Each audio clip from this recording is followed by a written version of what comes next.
Olá pessoal, estou aqui com uma convidada que eu vou deixar que ela se apresente. Ela é assistente social, né, de um serviço privado de uma hemodiálise, e aí eu vou deixar que ela se apresente, fala um pouquinho da trajetória dela no serviço social, e aí a gente vai bater um bate-papo aqui, trazendo, né, que é o intuito do canal, informação para profissionais que queiram ingressar também na área, como é que funciona a inscrição dos transplantes, como é essa atuação do assistente social no mundo renal, certo? E eu vou deixar que ela se apresente, porque senão eu vou falar demais. Bom, eu me chamo Ana Helena, como o Thaís já falou, sou assistente social, sou também pós-graduanda em nefrologia multiprofissional e estou há quase 2 anos como assistente social de uma clínica de hemodiálise privada aqui em Caruaru. E aí, Ana, como foi que você chegou e como foi? Você esperava, a pergunta certa que eu vou fazer, você esperava trabalhar um dia com transplantes? Pois é, não. É bem engraçado, assim, providencial até, porque eu tenho um problema renal, né? Eu já fui cirurgiada 3 vezes e chegar a um serviço de assistência, né, onde eu pude exercer a minha função, exercer a minha formação, e um serviço onde mexe com algo que é tão sensível para mim. Então é um mundo realmente muito bonito, é um mundo muito cheio de novidades, cheio de transformações, né, principalmente de transformações de vidas.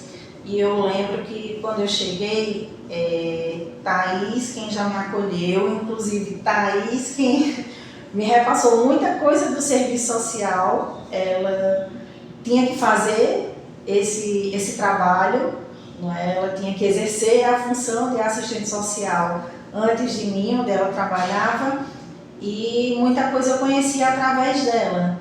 E eu lembro que ela me falou assim: quando a gente tiver o primeiro transplante, você vai me dizer a sensação que é. E de fato, quando nós tivemos o primeiro transplante, eu só pensava nisso. E aí a gente chora, a gente comemora, a gente pula de alegria. Enfim, é um mundo realmente de muita descoberta. Quando a Ana chegou para trabalhar aqui comigo, né, que eu tenho de fato o prazer de trabalhar, a desenvoltura de Ana foi surpreendente, né, porque ela é assistente social, mas ela também, nós temos, né, nossa psicóloga, mas ela também faz muito essa parte de escuta desse paciente. E aí, como ela citou aqui, eu passei por um serviço que, por um determinado período, não tinha ainda composta na equipe a assistente social. E aí eu não poderia deixar, né, os pacientes com o prejuízo de não virem a ser inscritos em lista de transplante. E aí fui escavucando aqui, escavucando ali, e fui aprendendo, escrevendo o serviço na central de transplante, tendo cursos na época, tudinho. E o pouco que eu aprendi naquele período, justamente foi o que despertou, né? Talvez se não fosse essa necessidade do serviço por que eu passei, eu não teria me apaixonado pela área, porque como no vídeo de introdução eu falei que as equipes de ponta coletam, mas não entendem o porquê, né? E aí a Ana chegou, de fato, eu tirei uma mega cena quando ela chegou, porque as atribuições do serviço social são vastas, minha gente. A gente pensa que é só escrever, mas existe um longo processo aí de e-mails, de ter essa comunicação. Aqui em Pernambuco, ela está num grupo que está as assistentes sociais daqui do estado, né? tem até de outros estados também, né? É um grupo que tudo que é referente a transplante, o pessoal quer informação, falar com algumas RDs de algum serviço. E aí, esse é um canal que o serviço social, eu estou de gaiata lá como enfermeira, né? Não sei se tem outras enfermeiras nesse WhatsApp, mas assim, eu ganhei muito com a Ana e assim, ela é modesta. Eu passei um cheirinho do que eu aprendi, que eu nunca cheguei nem perto, né, do assistencialismo dela em relação a ter conhecimento pelos pormenores do serviço social, né? E aí a desenvoltura dela reflete no amor que esses pacientes têm por ela, né? E aí ela vai falar como é que funciona, Ana, a questão dos agendamentos, né? Para esse paciente chegar até de fato a primeira consulta, como é que ocorre esses agendamentos? Certo. Deixa eu começar lá do acolhimento, né? Aquele paciente que ele chega necessitando do serviço de hemodiálise, ele já passou por médicos e já recebeu o diagnóstico da doença renal crônica, e então ele chega, não é, através dessa necessidade, e é a primeira garantia de direito dele, que é o direito ao tratamento. Para isso, ele depende da vida dele, não é? Então, quando ele começa a fazer o tratamento de hemodiálise, que para quem não sabe, é um tratamento que o paciente vem no mínimo 3 vezes por semana, geralmente 4 horas por dia, para realizar o seu tratamento. Ainda é possível necessitar de sessões extras. Então, quando esse paciente está com o rim realmente em falência, ele já não funciona mais, ele precisa ficar fazendo a hemodiálise para manter a vida dele. Ele tem o direito também de escolher se ele quer ser inscrito em lista de transplante ou não. Se ele estiver dentro dos critérios, né, tanto de condições médicas, ele é liberado pelo médico já naquele momento, para que ele possa se submeter aos exames pré-transplante. Se ele tiver a idade compatível até 80 anos, então eu faço um acolhimento ao paciente, explico todo o processo, a família, e inicio os agendamentos. A gente faz um primeiro agendamento, não é, num espaço que normalmente nós usamos 3 como referência. Aqui em Pernambuco. São 3 centros transplantadores que geralmente fica a critério, só para endossar as palavras de Ana, fica a critério do paciente a escolha desses 3 serviços de referência, né?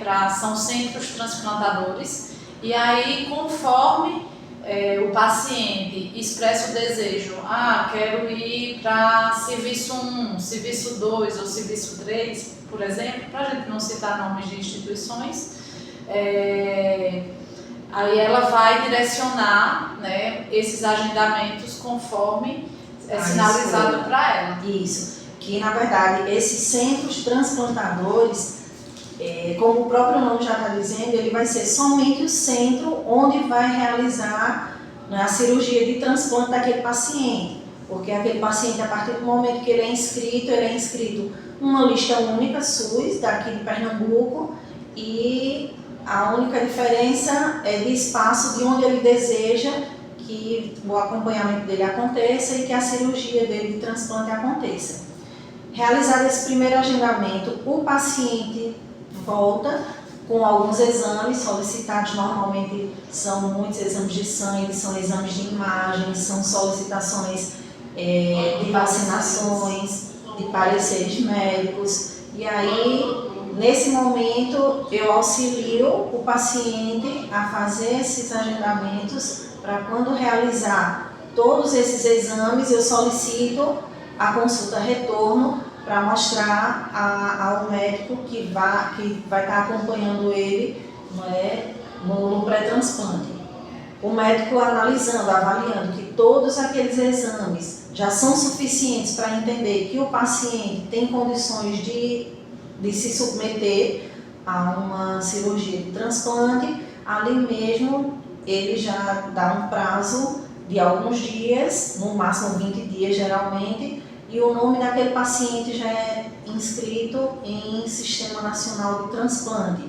E aí o paciente ganha uma numeração que se chama RGCT, que é o Registro Geral em Lista de Transplante, é como se fosse a identidade daquele paciente, a identidade do seu rim, não é, à espera de um órgão compatível. E aí, para nós, enquanto serviços privados, o que é que acontece? Tem uma facilidade em relação a gente, porque como a gente não tem acesso a um sistema que só serviços que operam no SUS têm, então a coleta do HLA, que é uma única coleta, né, é feita no centro transplantador.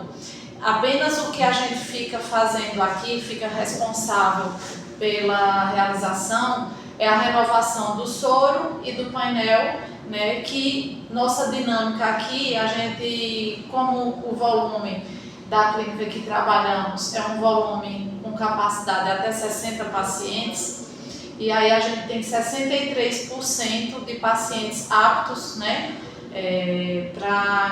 nessa lista de transplante. Transplantamos também, conta um pouquinho ela já teve essa sensação 8 vezes. Fora que a gente vai fazer quase 2 anos de serviço aberto e 8 transplantados, certo? A gente até está com um jejum de transplante de alguns meses. Mas nesses meses que a gente não transplantou, alguns pacientes receberam a ligação, mas tinham um impeditivo porque estavam internos, né, tratando infecção. Aí eles não puderam ser de fato contemplados, né, chegar a ir lá e ver se de fato ia concorrer a esse rim. Ana, por sermos um setor privado e os acessos aos exames laboratoriais, de imagem, pareceres, a gente, assim, qual a sua percepção? Você acha que a gente ganha tempo nessa inscrição? Sim. Infelizmente, deveria ser dessa forma para todos, mas não é. E, de fato, o serviço privado, ao menos o qual trabalhamos, a gente consegue, de fato, ter um passo à frente para que essas coisas aconteçam de forma, né, mais eficaz, mais rápida, e essa inscrição, ela também se efetivar mais rapidamente. Por quê? Quando o paciente retorna dessa primeira consulta, que ele traz esses exames, essas guias, solicitando os exames, aqui eu já tomo conta e junto com a equipe a gente já começa a fazer os agendamentos, que vale ressaltar, não é nosso papel, não é papel do assistente social, não é do próprio paciente, até para que não se tire a autonomia do próprio paciente. E isso também é perguntado a ele, quando ele volta, se ele quer que esse agendamento eu possa realizar ou se ele mesmo deseja realizar, não é, visando a autonomia dele, mas é claro que eles preferem que a gente já realize. O fato também da clínica estar localizada dentro de um hospital também facilita muita coisa, porque esses exames a gente já consegue coletar na própria clínica, né, no dia em que o paciente está aqui para realizar a hemodiálise dele. Então é uma corrida contra o tempo que a gente sai ganhando, porque em pouco tempo a gente já tem esses resultados em mãos, porque os agendamentos SUS acontecem com um longo tempo de espera, então a gente já tem esses resultados, o paciente já retorna e rapidamente ele já é inscrito em lista. Então a gente acaba ganhando sim. Teve um paciente nosso que ele está recém-inscrito, né, fresquinho, essa inscrição dele já saiu. e eu acho que ele está aqui conosco há uns 4 meses. E assim, de fato, a gente vai receber aqui outras assistentes sociais também, né? Que trabalham com a experiência de SUS, e aí essa pergunta também vai ser feita em relação à questão, porque assim, não é porque os serviços dos centros transplantadores vão postergar esses agendamentos, é porque o volume, gente, é muito grande. Aqui em Caruaru, onde nós estamos, a gente pode dizer que temos 2 centros de hemodiálise gigantescos, que são de SUS, certo? E o nosso, que é o privado daqui. E algumas assistências hospitalares. Mas aí, quando se junta todo um estado referenciado para esses centros, então assim, e quando se faz 100% os exames do SUS, então alguns exames, os agendamentos, eles são bem à frente, os agendamentos. E não é para complicar a vida do paciente, mas devido à grande demanda. Então, quando eu fiz essa pergunta à Ana, é justamente para esclarecer que o paciente, frisando que transplante é 100% SUS, né? Sim. Mas que a gente consegue acelerar esses exames, a gente fazendo na nossa rede própria, né? E Ana faz, ela é modesta, mas ela faz esses agendamentos. Antigamente era uma preocupação minha, que eu nem me recordo mais, não sei mais nem o caminho, já esqueci, já deletei, já pegou lixo. E não é só isso que ela faz, além, como ela bem frisou, né, ela sempre deixa o paciente mantendo sua autonomia, né, mas ela sempre está ajudando nos agendamentos. Lógico que a gente, quanto menor o volume de pacientes, mais tempo a gente dá uma assistência individualizada, né? A gente não poderia, vamos supor que ela tivesse num serviço que vamos ter assistentes sociais aqui passando nos intercalados entre pacientes que transplantaram, equipe multi, serviços de 500 pessoas, é impossível você dar uma assistência a qual Ana dá atualmente com um volume de 10% de um público de 500. Quanto maior o serviço, né, menos individualizado vai ser, mas não de propósito, né? Sim. É porque devido às demandas, porque olha, ela não para.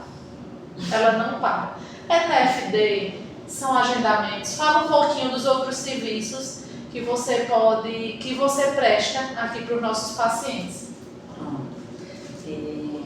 O assistente social, ele tem ali o dever de fazer uma mediação, né, de comunicação, principalmente entre família, paciente, profissionais, para que o entendimento chegue ao paciente e à família, sempre de forma muito concreta, para que o próprio tratamento ele aconteça de uma forma positiva, não é?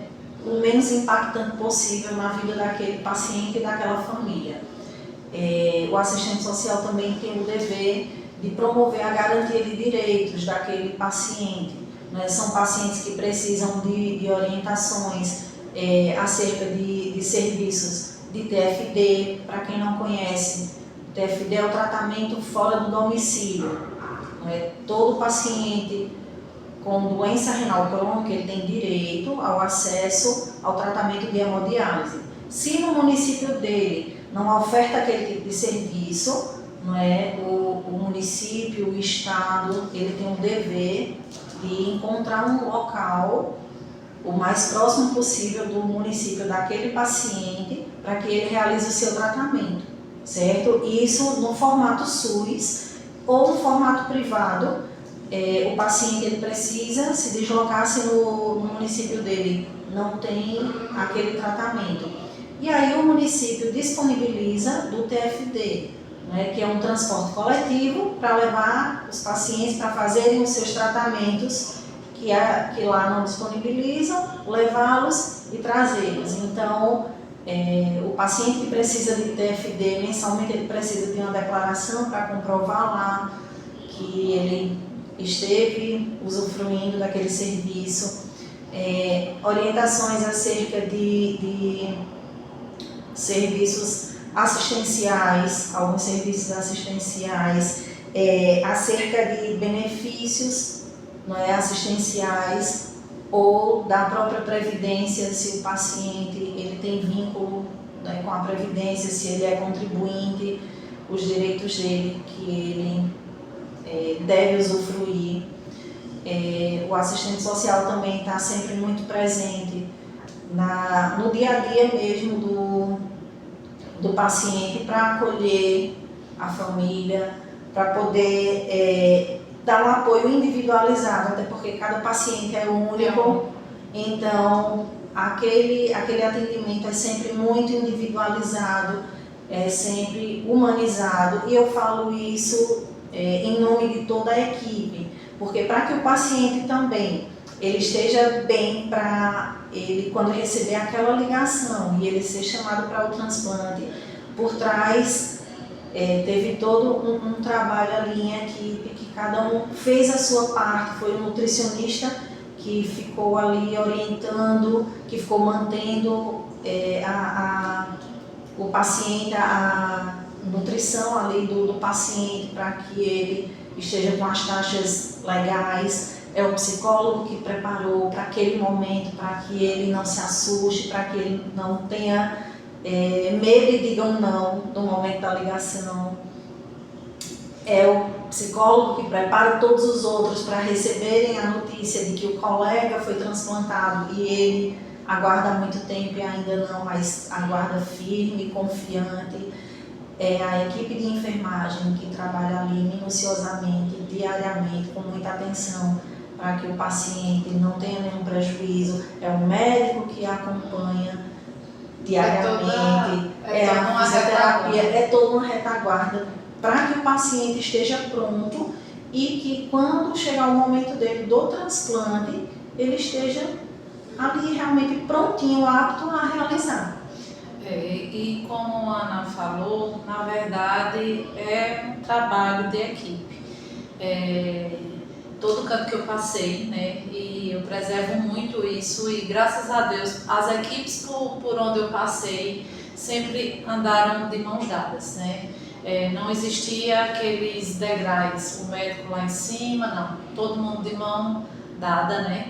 E eu sempre brincava muito com meus pacientes de outro setor, de outros serviços, que aqui, onde a gente está atualmente, de tanto reclamar, de tanto eles escutarem isso, eles agradecem hoje ao serviço social, à enfermagem, porque esse serviço de formiguinha, de agendamento, coleta de exame, tudo, sempre quem fez foi a equipe multi, mas só quem levava uma brigada voltou.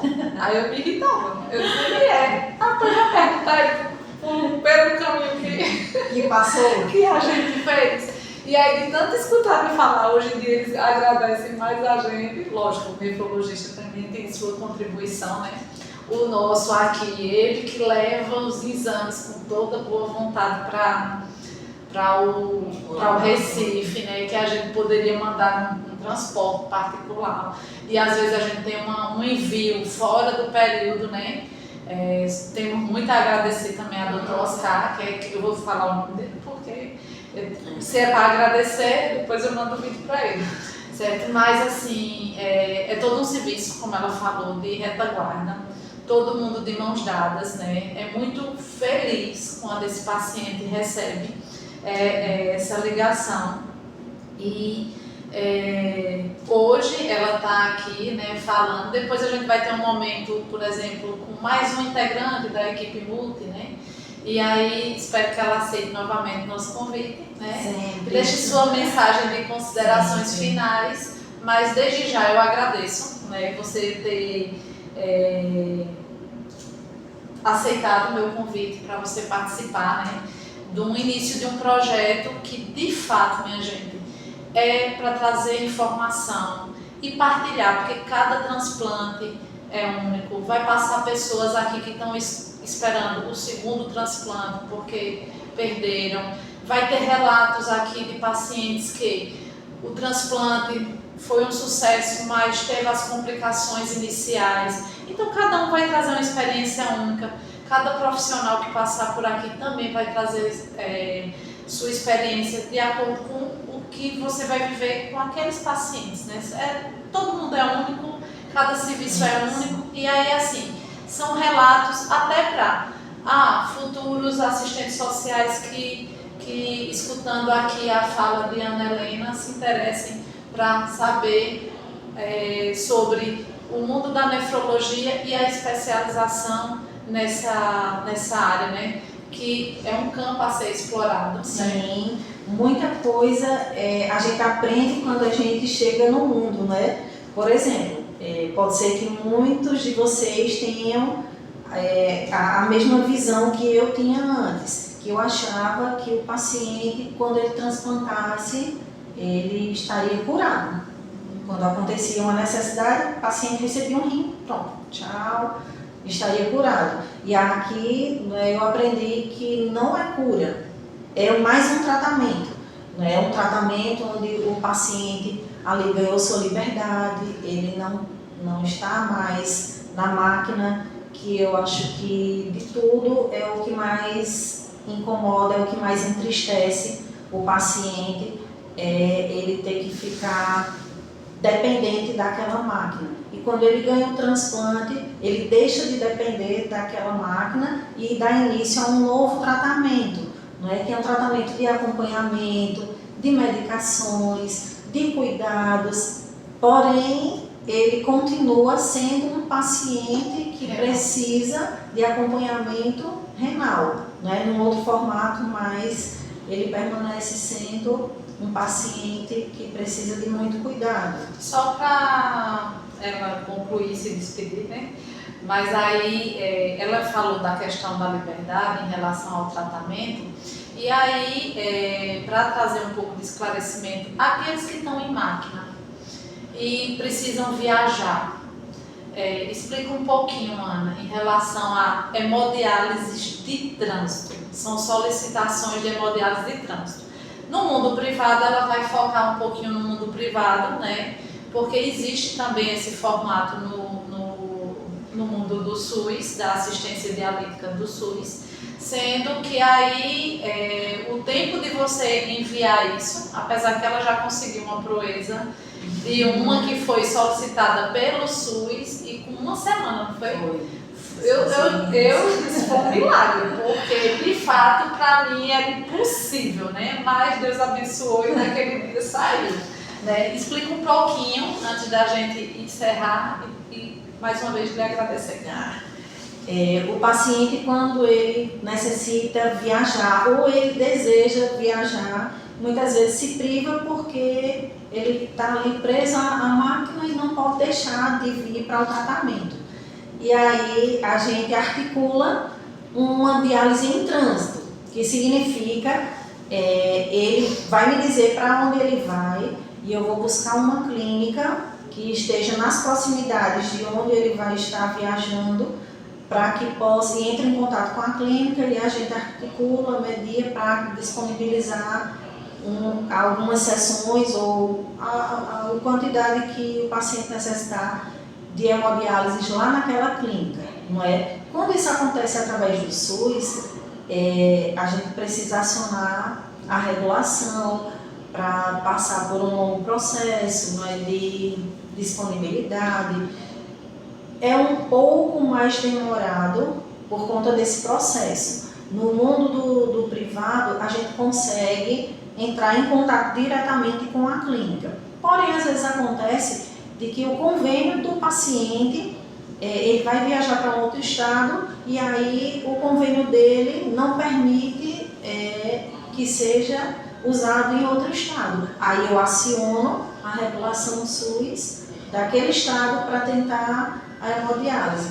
Eu acho um ato muito importante e eu instigo mesmo os pacientes a viajarem, sabe? para que possam desfrutar. E, de fato, a gente tem alguns exemplos, né, de pacientes. A gente já teve trânsito para Orlando. Alguns pacientes também, eu lembro muito bem de um que há muito tempo, desde que ele havia entrado em tratamento de hemodiálise, que ele não viajava mais. E isso causa uma certa tristeza, né? Uma limitação que gera tristeza. E aí, quando ele falou de um evento que ele possivelmente gostaria de ir, então já comecei a articular. E aí ele foi, realizou a diálise em Fortaleza, participou desse evento, trouxe muitas recordações. Essa semana passada, um outro paciente também fez uma viagem para Salvador, passou alguns dias com a família. Então, assim, são momentos que, de fato, para a gente é mais um trabalho que a gente realiza, mas por trás disso tem toda uma vida, por trás disso tem toda uma família que está ali desfrutando de algo que gerou muito maior do que uma simples trabalho, uma simples hemodiálise em trânsito. Então, a hemodiálise em trânsito é isso. Do ano passado, 14 anos, né? E nunca eu tinha visto uma diálise de trânsito internacional. Ela passou 15 dias, não foi? Foi. E assim, foi muito gratificante. Foi um sucesso, certo? Ana, suas considerações finais, mais uma vez, obrigada, né? E aí se despeça, mas muito obrigada. Foi ótimo o bate-papo aqui, certo? E espero que tenha, como é que eu posso dizer, contribuído, né? Tudo que foi dito por nós duas para, quem sabe, futuros assistentes sociais se interessarem pela área, né? Então, eu que agradeço bastante, sou muito realizada, muito feliz, né, com o meu trabalho e tenho muito a agradecer, inclusive a Thaís, que é uma profissional assim, de mão cheia em muitos aspectos, muita coisa aprendi com ela, muita coisa, encontrei o caminho através dela, através desse canal. Ela tem muito a levar, a contribuir, de informação, de experiências. Realmente aproveitem, realmente disseminem essas informações, porque é importante. Ninguém está livre de passar pelo processo, de ter alguém perto que necessite e que seja válida ali a sua contribuição de informação, não é? Para nós é um prazer imenso trabalhar com você. Para nós é um prazer imenso termos esses pacientes tão cheios de vontade, tão cheios de esperança, e que ali a gente luta realmente, corre atrás para contribuir, para poder sentir junto com eles aquele momento tão desejado da ligação. Aquela ligação que todo mundo vibra, todo mundo comemora, todo mundo ri, todo mundo chora. E esse é o nosso grande objetivo, que aquele paciente que ele deseja transplantar, que ele seja realmente transplantado logo em breve. E aí, espero que vocês tenham curtido e nos acompanhem nessa próxima postagem.